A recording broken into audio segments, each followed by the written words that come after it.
In the Buddhic expansion into death, you let go of all of that.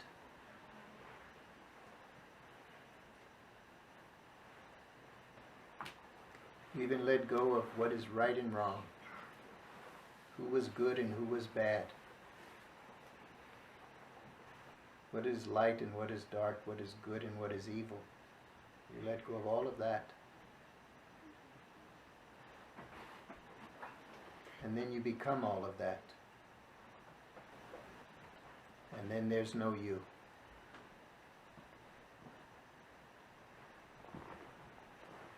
And that is difficult as a concept to understand when it is not your direct experience.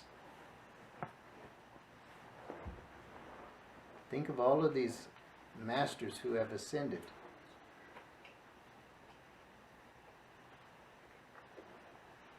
Very few of them have come back into physical form. Paramahansa Yogananda, he ascended. Master Yeshua ascended. Buddha ascended. All these folks, they move on and they stay in those states.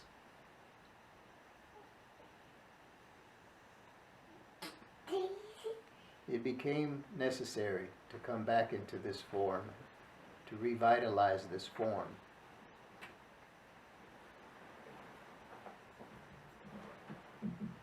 So this form continues to be useful. And so the blood is being made again, and the body will have what you call as vitality, get stronger. But it is still just a tool. It is still an instrument of expression.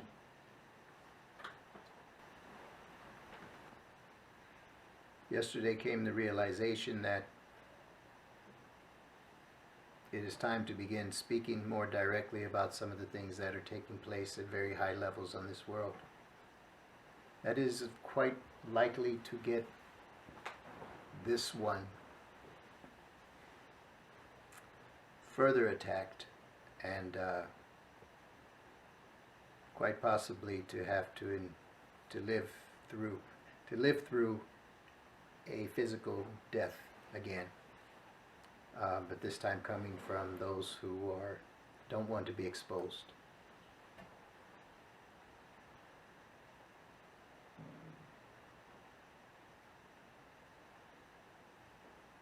A lot of that is happening now here on the planet.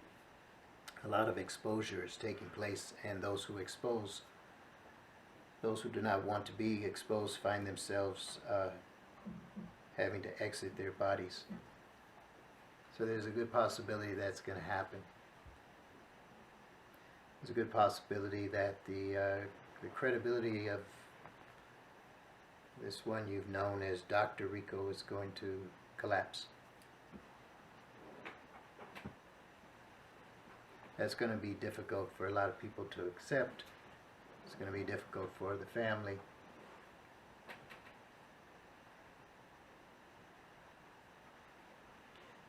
It's a price to pay for revealing more truth.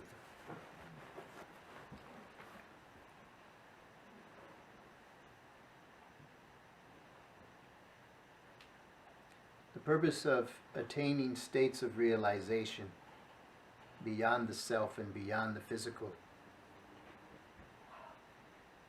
is to advance the greater field of realization. In the formlessness of the self, beyond the self, then that field of consciousness expands to become the next layer, as the next layer of the larger, greater consciousness, which then itself has greater realization of itself. And this further expands until that which is beyond that field, it attains realization as self and beyond self. And this is how the universe expands. This is how the fields of consciousness infinitely unfold. And there must be that willingness. to let go. You may choose to transcend that experience. If you surrender and yet you hold still the limited construct of who you are, you go through the tunnel. Maybe you got a one-way ticket, so you don't get to come back and tell others what it was like, but you go through that tunnel and you're this sort of retained intactness of a soul body for a while, and then other things can happen. But you can also choose a different route. You can choose the route of the Buddhic expansion. You can choose the route of the ascended Christ consciousness.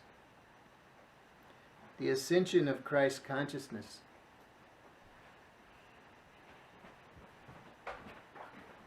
was that realization, that allowance of the consciousness to be actively expressed in all realms, in all dimensions, in all universes, with all veils lifted in that moment. All veils lifted.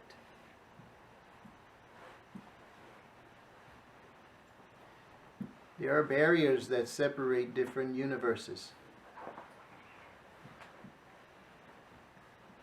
Don't think of them so much as a physical barrier per se. They are transition zones. And they are different dimensional matrices, which themselves form the transitional interfaces of what are larger dimensional fields, which then give rise to expression and form, which we call universes. And each universe has its own set of dimensional dynamics and metrics and modes of expression and manifestation and realization. This is why you can pack them all into the same suitcase, so to speak, because the dimensions can be enfolded onto everything and collapsed into an infinitesimal point source. By the same token, so can infinite expansion take place. Do not try to just take what we understand about space and about boundaries that we know of this universe, and then just try to multiply that and think that's going to give us a bunch of other universes. Every universe is its own set of dimensions, its own set of dynamics, of flow, of expression, its own set of mathematics, harmonics, resonances. And this is why, if we try to simply take this model that we have of space-time and dimensionality and multiply it to get other dimensions, we have this notion of an expanding universe.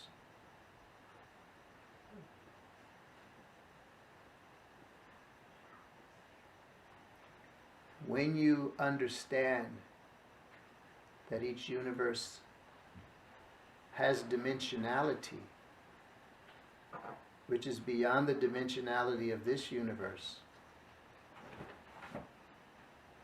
then it is possible to enfold that universe with this universe and any other universe with this universe, and transcend what we call the limitations of experience. This is why you can have transdimensional, metadimensional experience. This is why everything can collapse into unity, point existence, and at the same time exist as infinitely expressed beyond all scope of size. You had a question? Yes, it's these universes are they all in one cosmos? No. There is, well, yes, and other than yes. There is the cosmos C, and there's the cosmos K. The cosmos C is generally this universe as we understand it, and we define it in accordance with our understanding of physics, our definitions of laws, and our definitions of the great forces, so that within this cosmos, the C, we will try to attain something called the grand unified theory and the grand unified understanding. And so what tends to happen over and over is that we are drawn beyond the C cosmos to the K cosmos. The K cosmos becomes more than just a sense of imaginary universes. It becomes more than just a sense of religion, spirituality, or paranormal, or theoretical. The K cosmos becomes real in experience and expression in the field of awakenedness. The awakening being, the awakening field of consciousness that expands beyond this localized sense of just a me, this awakened process becomes more and more K-oriented. More and more K-oriented. So dimensionality is a fluid process.